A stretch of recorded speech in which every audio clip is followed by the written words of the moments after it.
Hey folks, I'm pretty hungover, so I'm gonna take a shot because it's gonna help me. And I have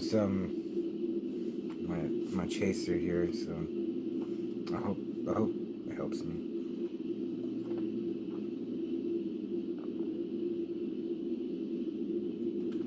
Oh, great, did wonders.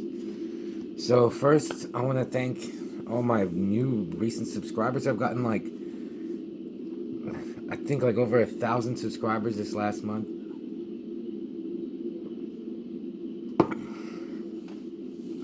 I was gonna say why, but why question it? Just weird. So thanks to everybody that's subscribed, and I'm gonna review Man Wolf. It's the coming of Man Wolf. It looks really cool. Really like these old covers. I remember having these two that were reprinted. Oh yeah, Marvel Tales. Yeah.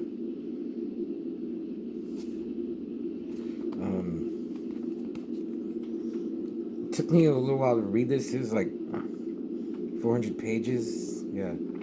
I didn't know there was like this much Man Wolf, and it's pretty cool. Because Marvel also has Werewolf by Night, and then they have Man Wolf, and do they have any other Wolfsbane, and various other? I'm sure they've had other werewolves, but the whole thing about Man Wolf, I think it was pretty inventive and creative because he started in Amazing Spider-Man, then he went to like some Marvel team ups, but then first I guess we went into Creatures on the Loose,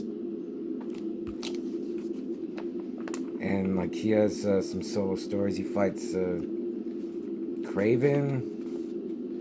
These covers are just awesome. And then he fights Hate Monger. That was cool. I always liked Hate Monger.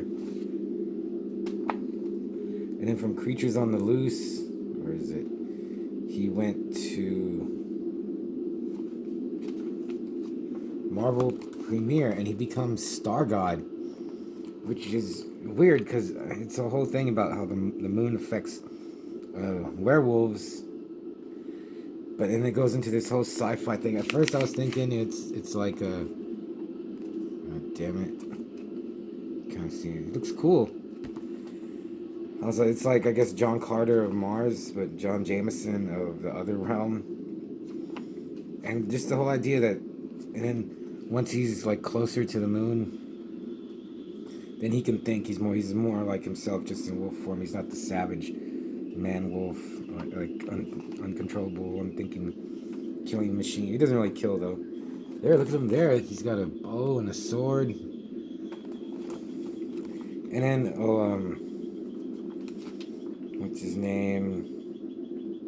George Perez did the art, and I mean, if you know George Perez, he's a great artist, and I like all the way.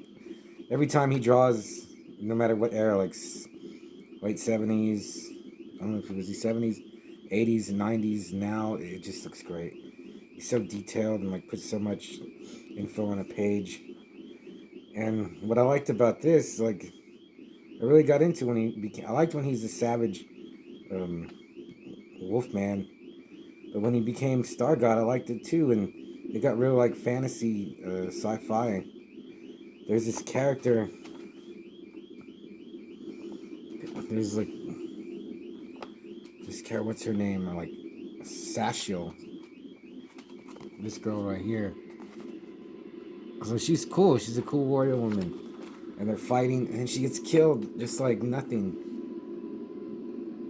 And then later, Stargard finds her body, and he's all bummed out and pissed off. And I said, man, that was cool. And then he has this Star God adventure, and he comes back to Earth. It gets a little hazy, like some things like they didn't add up, but whatever. He comes back to Earth, and he's in Marvel Team Up, where Spider-Man teams up with Frankenstein's monster. That was cool. And then just Spider-Man and Man-Wolf team up. And mostly it's just, well, not mostly, but seems to be he just, John Jameson wants to be rid of the curse of the Man-Wolf, who wouldn't. And then it has more like stuff from J. Jonah Jameson that like he's just always a blowhard jerk in Spidey, but he's got more range in here. And then I had no idea that Man-Wolf wound up in She-Hulk. I've never read a She-Hulk comic.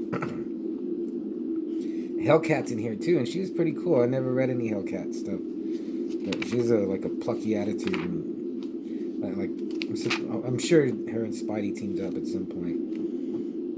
And then it has a king size annual, Peter Parker, the Spectacular Spider-Man #3. I had this one, and it was actually good ending. It just wraps it up. There's some like the Clones Saga of Spider-Man. And some of them they're just so unrelated. And just like kind of sputters out. This at least it ended. I won't tell you the ending, but it has an ending. Most of the art's pretty good. Maybe these first two, where the Man-Wolf like first came out, might be my favorite. I don't know, the Star God stuff was awesome too, but here he's just like a raving Man-Wolf, and it happens right after like the death of Gwen Stacy. So Peter, he can be a little bitch, but you still like him. He's just always whining, but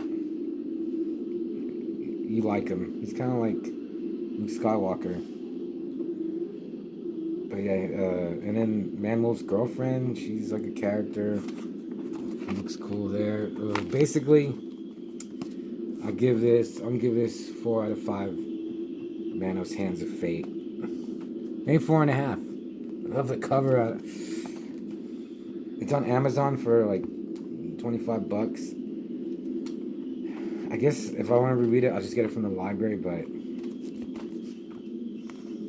it was really good. I had a lot of fun reading this, and I read it pretty quickly, and it was a lot of fun just like laying in bed and just whiling the time away reading, which is like my favorite hobby. And yeah, just proof Marvel just has they have some great stuff in their archives. I would like if they reprinted this as issues of like the Man-Wolf saga. I would buy them again. If they like just touched up the covers, like just like the way they look in here. The art, the colors are great. Yeah. A lot of different artists who I think